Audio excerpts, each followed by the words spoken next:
नमस्कार. आज 7 जानेवारी. आजच्या दिवशी इतिहासाच्या पानात स्वतःची नोंद उठून गेल्या आहेत अशा अनेक घटना देश विदेशात घडल्या आहेत. चला तर मग जाणून घेऊया आजचा 7 जानेवारीचा इतिहास. 7 जानेवारी 1789 रोजी अमेरिकेत प्रथमच निवडणुका झाल्या आणि या निवडणुकीची विशेष बाब म्हणजे जे सदन होते त्यांनाच या निवडणुकीत मतदानाचा अधिकार होता. त्यावेळी जॉर्ज वॉशिंग्टन यांनी पहिली निवडणूक जिंकली आणि 30 एप्रिल 1789 रोजी अमेरिकेचे पहिले राष्ट्राध्यक्ष म्हणून त्यांनी शपथ घेतली. 7 जानेवारी 1990 रोजी पिसाचा झुकता मनोरा प्रथमच पर्यटकांसाठी बंद करण्यात आला होता. कोसळण्याचा धोका असल्यामुळे तो बंद करण्यात आल्याचं कारण सांगण्यात आलं होतं.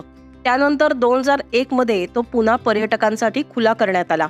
11 वर्षांच्या कठोर परिश्रमानंतर आणि 27 दशलक्ष डॉलर्स एवढ्या खर्चानंतर तो पुन्हा पर्यटकांसाठी खुला करण्यात आला. पिसाच्या या मनोऱ्याच्या इतिहासाबद्दल सांगायचं तर हा इटलीतील पिसा इथं आहे. यालाच लिनिंग टॉवर ऑफ पीस असंही म्हणलं जातं. या मिनाराबद्दल असं सांगितलं जातं की अक्षापासून 5 अंशाच्या कोनात झुकलेला असूनही हा मिनार पूर्णपणे शाबूत आहे. याने अनेक शक्तिशाली भूकंप सहन केले पण कधीही याचं नुकसान झालं नाही. असं म्हणलं जातं की या टॉवरचं बांधकाम 1173 मध्ये सुरू झालं आणि 200 वर्ष हे काम चालू राहिलं. पिसाच्या या झुकलेल्या मनोऱ्याची रचना करण्याचं श्रेय बोनानो पिसानो यांना जातं. जेव्हा तुम्ही तुमच्या मोबाईल फोनवर, टॅबलेटवर किंवा लॅपटॉपवर वायफायद्वारे हायस्पीड इंटरनेट ॲक्सेस करता तेव्हा तुम्ही हा विचार केलाय का की या वायफायचा शोध कोणी लावला असेल? अमेरिकन सर्बियन संशोधक निकोला टेस्ला यांना वायफायचं जनक म्हणून ओळखलं जातं. 7 जानेवारी 1943 रोजी न्यूयॉर्कमध्ये त्यांचं निधन झालं. निकोला टेस्ला हे शतकातील काही महान शास्त्रज्ञांपैकी एक होते ज्यांनी मानव जातीचा संपूर्ण इतिहासच बदलून टाकला.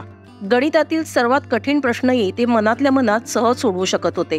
निकोला टेस्ला यांनी आपल्या आयुष्यात अनेक शोध लावले. त्यात इलेक्ट्रिक मोटर, क्ष किरण तंत्रज्ञान, रेडिओ, एसीचे करंट याच्यासारख्या अनेक शोधांचा समावेश आहे. बॉलिवूड अभिनेत्री दीपिका पदुकोणने 7 जानेवारी 2020 ला जवाहरलाल नेहरू विद्यापीठात एका आंदोलनात भाग घेतला. तिथे दीपिकांनी उघडपणे डाव्या विचारसरणीच्या विद्यार्थ्यांना पाठिंबा दिला होता. या दरम्यान तिने असंही म्हणलं होतं की आज लोक न घाबरता आवाज उठवत आहेत याचा मला अभिमान आहे. या आंदोलनात कन्हैया कुमारही सहभागी झाला होता. मीडिया रिपोर्ट्सनुसार दीपिका पदुकोण ही तिच्या छपाक चित्रपटाच्या प्रमोशनसाठी या आंदोलनात सहभागी होण्यासाठी गेली होती. हा चित्रपट 50 कोटी रुपये खर्चून बनवण्यात आला होता पण या आंदोलनाला दिलेल्या दीपिकाच्या तथाकथित पाठिंब्यानंतरही तो खर्च हा सिनेमा वसूल करू शकला नाही.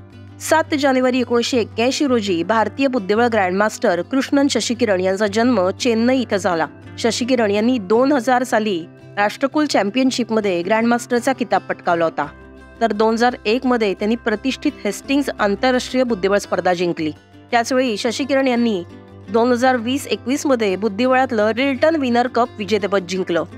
या स्पर्धेच्या अंतिम सामन्यात त्यांनी रशियन ग्रँडमास्टर अलेक्झांडर शिमानोवचा 2-0 असा पराभव केला होता. ग्रेगोरियन कॅलेंडरनुसार आज 7 जानेवारी 2024 हा या वर्षाचा 7वा दिवस असून आज रविवार आहे.